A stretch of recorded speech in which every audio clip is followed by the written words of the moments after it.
Assalamualaikum warahmatullahi wabarakatuh. Perkenalkan, nama saya Dewi Ria Indriana. Saya adalah salah satu dosen di Politeknik Negeri Pontianak, tepatnya di jurusan Teknik Arsitektur, program studi D4 Arsitektur Bangunan Gedung. Selain aktivitas saya sebagai dosen, saya juga diamanahkan sebagai Ketua Afiliasi Koordinator Hubungan Industri di jurusan Teknik Arsitektur. Pada kesempatan ini, saya akan mempresentasikan salah satu mata kuliah yang saya ampu di jurusan Teknik Arsitektur, yaitu Studio Perancangan Arsitektur 1 dalam bentuk video pembelajaran. Ini adalah mata kuliah untuk mahasiswa semester 2 yang sifatnya berkelanjutan untuk semester-semester berikutnya, dengan bobot 2 SKS full praktik. Adapun tujuan video pembelajaran ini adalah dalam rangka pernyataan diri dosen dalam unjuk kerja Tridharma Perguruan Tinggi dalam bidang pengajaran sertifikasi dosen tahun 2022. Selanjutnya, izinkan saya untuk menjelaskan rencana pembelajaran semester mata kuliah Studio Perancangan Arsitektur 1. Baik, saya akan menjelaskan deskripsi tentang mata kuliah Studio Perancangan Arsitektur 1 ini yang biasa disingkat dengan Stuper 1. Diharapkan mata kuliah ini menjadi proses awal memberikan kesempatan bagi mahasiswa untuk menerapkan tahapan perancangan arsitektur dalam sebuah konsep perencanaan dan perancangan serta menghasilkan dokumen produk rancangan, permodelan 3 dimensi, pelaporan desain dalam executive summary, serta mempresentasikannya kepada klien. Mata kuliah ini berbentuk praktik studio. Tahapan pengujian dilakukan 2 kali, yaitu melalui UTS dan UAS, serta dilakukan penilaian terhadap produk tugas sesuai dengan sub CPNK. Mata kuliah ini merupakan mata kuliah praktik selama 1 semester, 18 minggu pertemuan dengan rincian 16 minggu praktik, 1 minggu ujian tengah semester, 1 minggu ujian akhir semester, dengan bobot penilaian adalah aktivitas atau kehadiran 10%, tugas 60%, ujian tengah semester 10%, ujian akhir semester 20%, sehingga total bobot keseluruhan menjadi 100%. Untuk mata kuliah ini, dosen yang mengampu berjumlah 2 orang. Yang pertama yaitu saya sendiri, Dewi Ria Indriana, selaku koordinator mata kuliah, dan yang kedua adalah Ibu Nurul Kolbi Urniasari. Adapun capaian pembelajaran lulusan prodi dari mata kuliah Studio Perancangan Arsitektur 1 ini adalah: yang pertama, menunjukkan sikap bertanggung jawab atas pekerjaan di bidang keahliannya secara mandiri. Yang kedua, mampu berpikir arsitektur yang lutut dan konsisten sesuai dengan kompetensi yang dituntut dalam pendidikan arsitektur sebagai basis menuju jenjang profesi arsitektur yang laku. Yang ketiga, mampu menjadi asisten arsitek atau arsitek dalam rancang bangun arsitektur. Yang keempat, mampu memeriksa permasalahan-permasalahan yang terjadi pada bangunan dan mencari solusi yang tepat atas permasalahan yang terjadi pada bangunan. CPL yang kelima, mampu menerapkan pemikiran logis, kritis, sistematis, dan inovatif dalam konteks pengembangan atau implementasi ilmu pengetahuan dan teknologi yang memperhatikan dan menerapkan nilai humaniora yang sesuai dengan bidang keahliannya.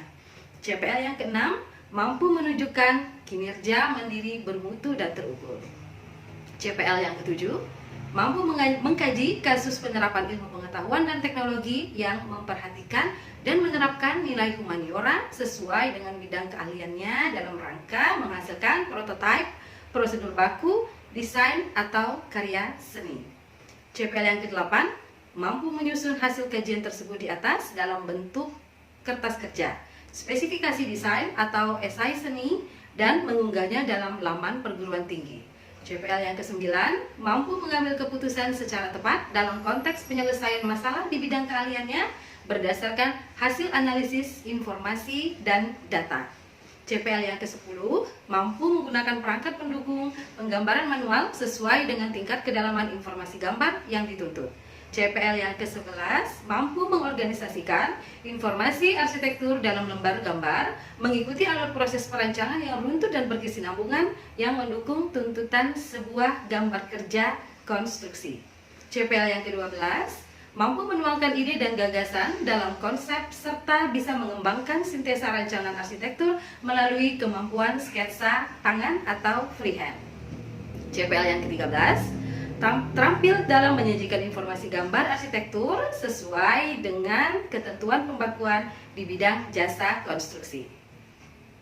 CPL yang ke-14, mampu mengorganisasikan informasi arsitektur dalam lembar gambar mengikuti alur proses. Setelah penjelasan CPL di atas, selanjutnya saya akan menjelaskan capaian pembelajaran mata kuliah atau CPMK yang terdiri dari 8 CPMK, yaitu CPMK yang pertama, mahasiswa memiliki kemampuan dalam mengumpulkan definisi, data studi kasus, literatur, standar dan regulasi berkaitan dengan fungsi bangunan gedung sederhana tidak bertingkat. CPMK yang kedua, mahasiswa memiliki kemampuan dalam mengumpulkan data dan melakukan analisa tapak. CPMK yang ketiga, mahasiswa memiliki pemahaman dan kemampuan pembuatan program ruang. CPMK yang keempat, mahasiswa memiliki pemahaman dan kemampuan penerapan kaidah dan ketentuan gubahan massa serta estetika bentuk yang kreatif dan inovatif. CPMK yang kelima, mahasiswa memiliki kemampuan dalam pembuatan dokumen gambar rancangan. CPMK yang keenam, mahasiswa memiliki kemampuan pembuatan model 3 dimensi atau maket model. CPMK yang ketujuh, mahasiswa memiliki kemampuan pembuatan executive summary. Dan yang terakhir, CPMK yang ke-8, mahasiswa memiliki kemampuan mempresentasikan produk rancangan arsitekturnya.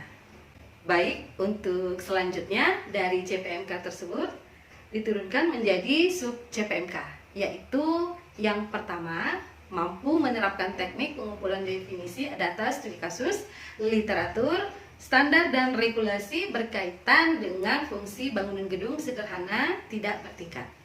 Yang kedua, mampu menerapkan teknik pengumpulan data dan melakukan analisa tapak. Yang ketiga, mampu menerapkan pembuatan program ruang. Yang keempat, mampu menerapkan kaidah dan ketentuan gubahan massa serta estetika bentuk yang kreatif dan inovatif baik secara 2 dimensi maupun 3 dimensi, yaitu maket studi. Yang kelima, mampu menerapkan pembuatan dokumen gambar rancangan berupa situasi, site plan atau rancangan tapak, denah, tampak, potongan arsitektural bangunan, rencana atap, dan detail. Rencana pintu jendela, ventilasi, dan detail arsitektur bangunan, perspektif interior dan eksterior. Yang keenam, mampu menerapkan pembuatan model 3 dimensi. Yang ketujuh, mampu menerapkan pembuatan executive summary. Dan yang kedelapan, mampu mempresentasikan produk rancangan arsitekturnya. Baik, selanjutnya di sini ada beberapa materi pembelajaran setiap minggunya yang harus disampaikan dalam satu semester pada mata kuliah Studio Perancangan Arsitektur 1 ini. Antara lain, pada minggu pertama saya akan menjelaskan tentang RPS dan aturan perkuliahan. Minggu kedua, data studi kasus, literatur, standar dan regulasi berkaitan dengan fungsi bangunan sederhana tidak bertingkat. Pada minggu ketiga, analisa tapak. Pada minggu keempat dan minggu kelima, program ruang. Pada minggu keenam, ketujuh dan kedelapan, unsur estetika dan gubahan massa. Pada minggu ke-9, ujian tengah semester. Pada minggu ke-10 hingga minggu ke-17, dokumen gambar rancangan.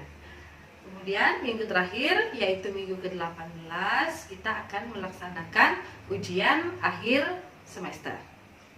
Selanjutnya ada 8 rujukan yang menjadi pustaka utama yang digunakan, yaitu Pengantar Arsitektur oleh Snyder. Yang kedua, Konsep dalam Arsitektur T. White. Yang ketiga, Analisa Tapak oleh T. White. Yang keempat, Arsitektur Ruang dan Susunannya D. Kaching. Yang kelima, Arsitektur Manusia dan Pengamatannya oleh Sutejo.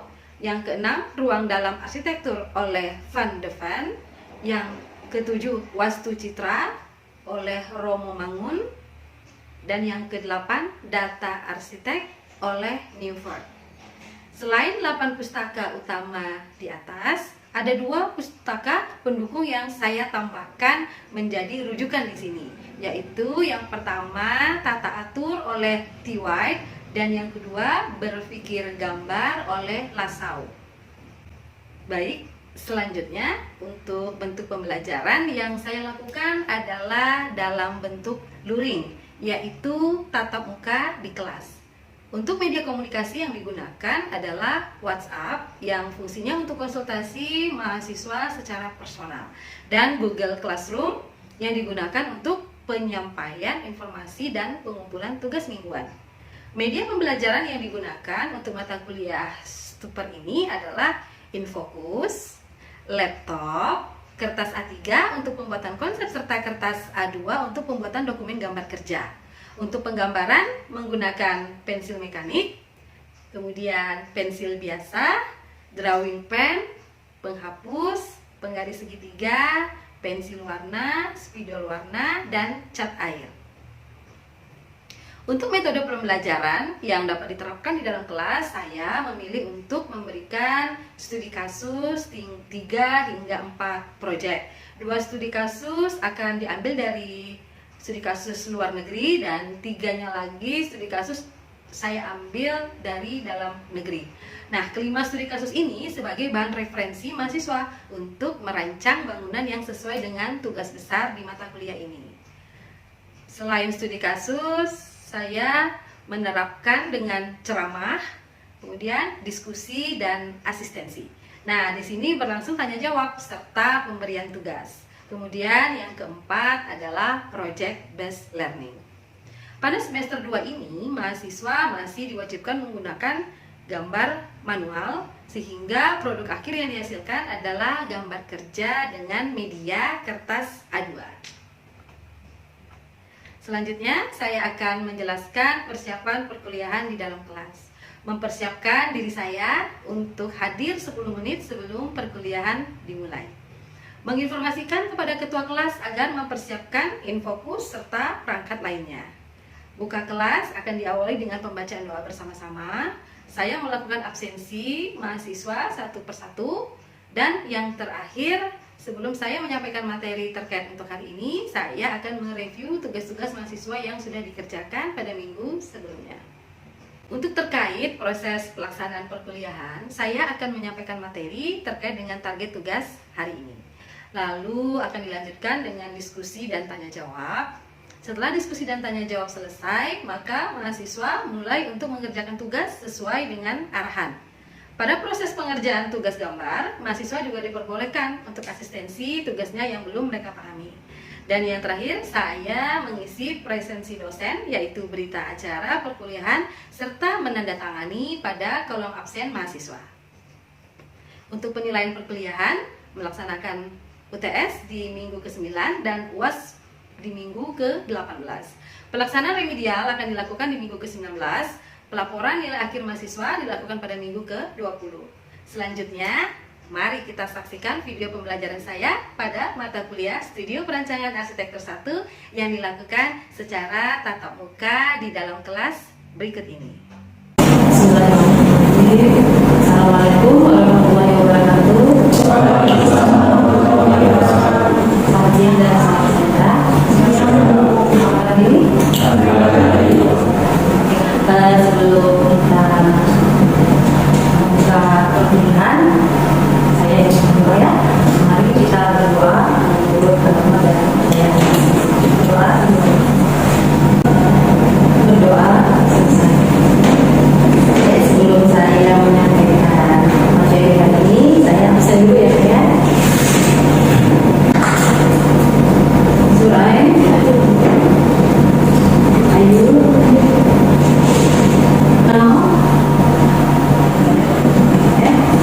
ini saya menyampaikan materi tentang program uang dan besaran uang pada perkuliahan studio perancangan arsitektur 1. Nah, program uang dan besaran uang ini kita mulai dengan uang. Pengertian uang adalah tempat aktivitas manusia. Jadi untuk menghitung besaran suatu uang itu terdapat sejumlah pertimbangan. Yaitu ada beberapa pertimbangan yang menghitung besarnya suatu uang. Nah, di sini ada pelaku. Nah, jadi di sini proyek kita tentang komoditi tadi konsultan. Lalu yang satu lagi apa? Ya, galeri. Nah, untuk membuat program 2, kalian harus mengetahui dulu tentang pelaku. Nah, di sini menyangkut besaran atau konflik dan jumlah pelakunya. Ya, lalu selain pelaku ada aktivitas. Nah, di sini aktivitas itu adalah jenis dan karakteristik aktivitasnya yang berbeda-beda. Kemudian yang ketiga itu akan berbicara. Nah, untuk itu untuk peralatan yang mendukung suatu aktivitas. Nah, pelaku.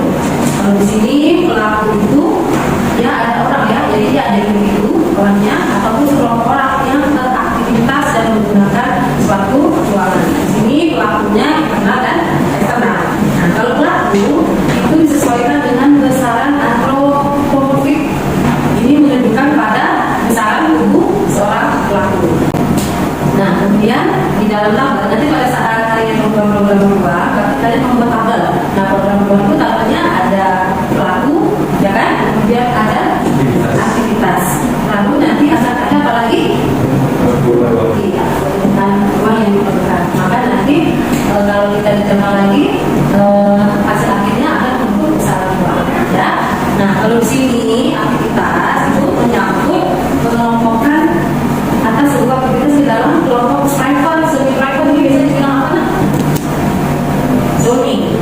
Ya, jadi ada private-nya, ada semi private, ada publik, ya, ada semi publik maupun service. Kemudian karakteristik aktivitas juga berdasarkan pada tingkat keluasaan dan suasana yang sesuai dengan suatu jenis aktivitas.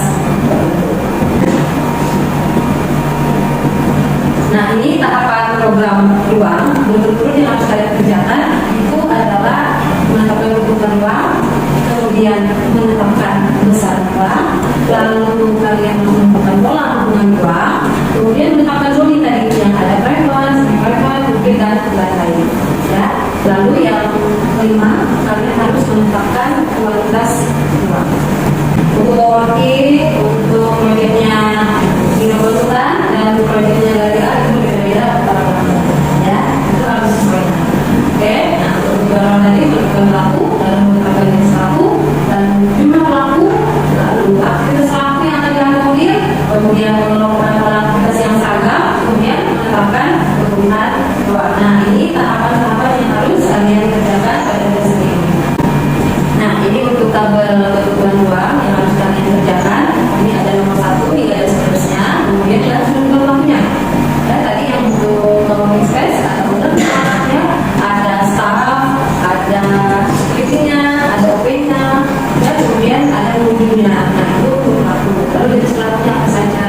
Kemudian dari sini jumlah pelaku. Jangan lupa jumlah pelaku. Misalnya ownernya ada 1, kemudian staff dari co-working-nya itu ada 5 misalnya, ya. Nah, kalian harus menentukan jumlah pelaku.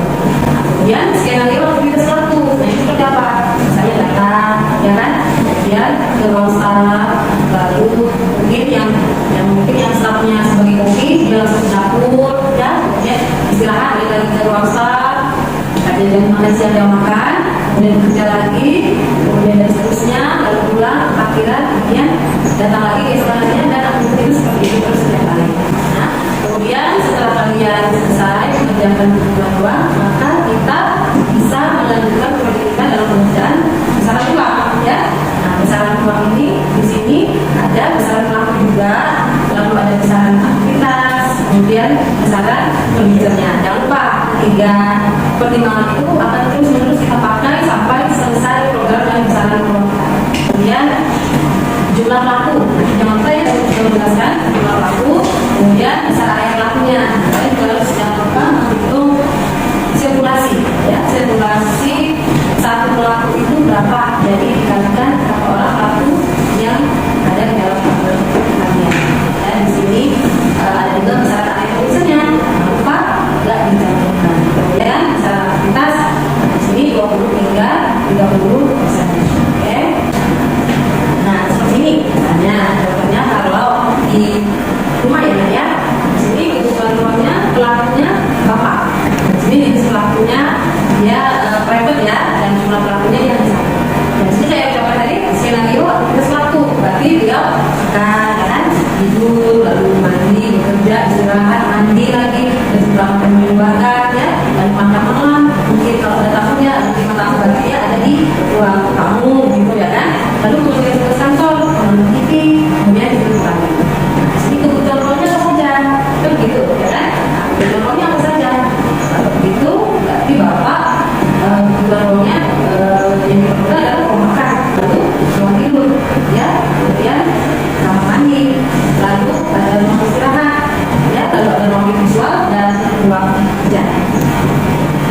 Nah, itu juga dengan pelakunya kalau ada ibu, ada anak, dan tamu. Nah, itu untuk program-program kita. Nah, kalian di sini harus tahu, misalnya ada program.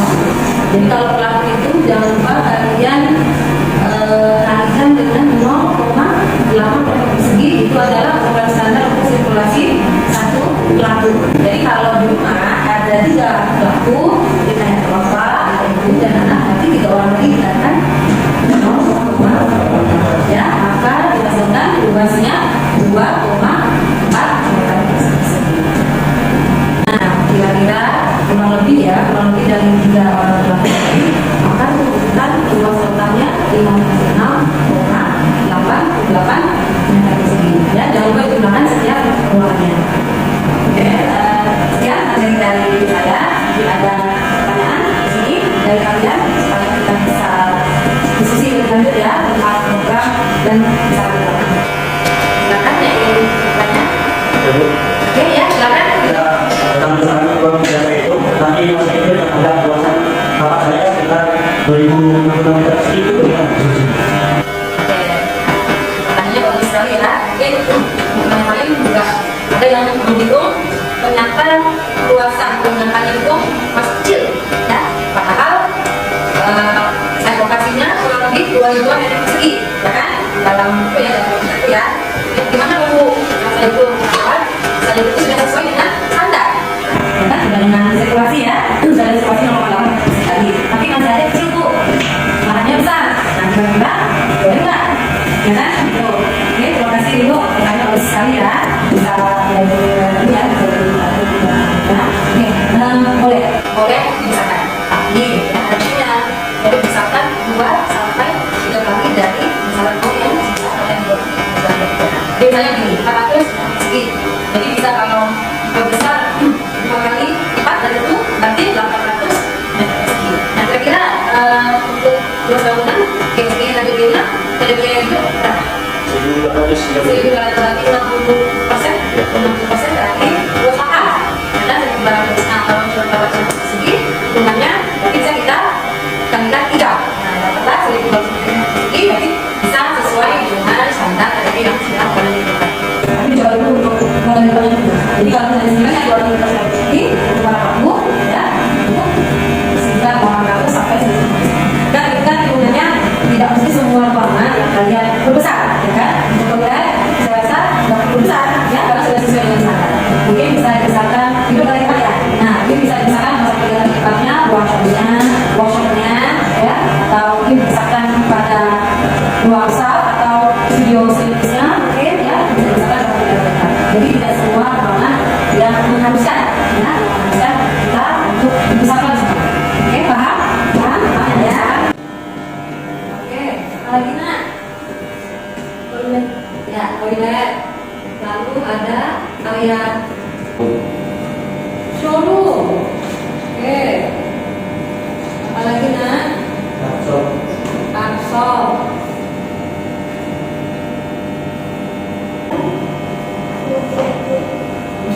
Oke, untuk biro keputan, ruangan apa saja nak? Ini betul. Lalu ruang apa?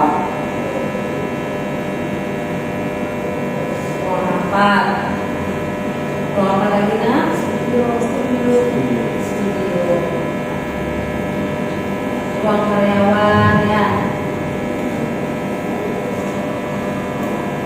Oke, dapur lengkap dengannya dengan membaca data stek, office space, ruang konsultan, kemudian dan lihat semuanya standar ruangannya ada di buku kedua. Oke, tadi sudah disampaikan dan jawab sudah selesai kita catat. Dan sekarang kalian boleh membentuk kelompok kita diskusi.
kemudian umur 8 ya, yang berlahir. Oke, kita ucapkan alhamdulillah selesai ujian hari ini. Sebentar lagi kita sudah mengadakan ujian semester. Saya harap kalian bisa jaga kesehatan kalian ya, jangan libur terlalu lama dan banyak istirahat supaya nanti di ujian akhir semester kalian bisa fit ya, bisa beraktivitas. Oke, saya akhiri perkuliahan ini. Terima kasih atas kehadiran kalian. Dan tapi lagi ya, wassalamualaikum warahmatullahi wabarakatuh. Alhamdulillahirabbil alamin. Demikianlah deskripsi singkat tentang video mata kuliah perancangan arsitektur 1 beserta video pembelajarannya. Semoga video ini bisa bermanfaat. Jika ada kekurangan, saya mohon maaf. Akhir kata, saya ucapkan terima kasih. Wabillahi taufiq wal hidayah. Wassalamualaikum warahmatullahi wabarakatuh.